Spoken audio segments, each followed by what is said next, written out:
મારું નામ મકવાણા મનસુખભાઈ સુરેશભાઈ છે. રહેવાનું ગામ ભારાપરા. અને અત્યારે હું સર્વિસ કરું છું આર્મીમાં. જ્યારે રજા પર આવું ત્યારે મારે ભાવનગર ચંદ્રોદય પાર્ક સોસાયટીમાં મારું મકાન છે. ત્યાં હું રજા દરમિયાન મહિનાની રજા હોય 15-20 દિવસ હું ભાવનગર રહું છું અને 15 દિવસ જેવું હું મારા ગામડે રહું છું.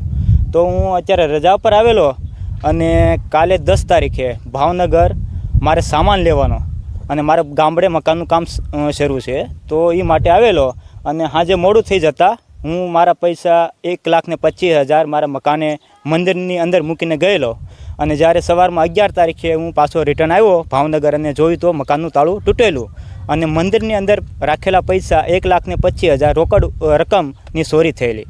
અને પછી તપાસ દરમિયાન ખબર પડેલ કે આ સોસાયટીની અંદર બીજા 4 મકાનના તાળા તૂટેલ છે અને અલગ અલગ જગ્યાએ રકમની ચોરી પણ થયેલી છે.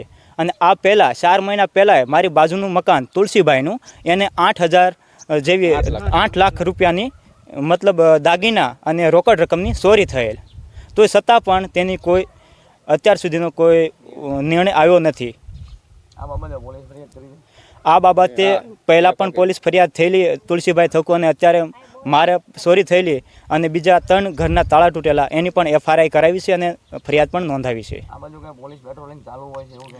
અત્યાર સુધીમાં કોઈ પોલીસ પેટ્રોલિંગ શરૂ છે નહીં અને કોઈ આવતું પણ નથી અને અવારનવાર આવી ચોરી થતી રહે છે.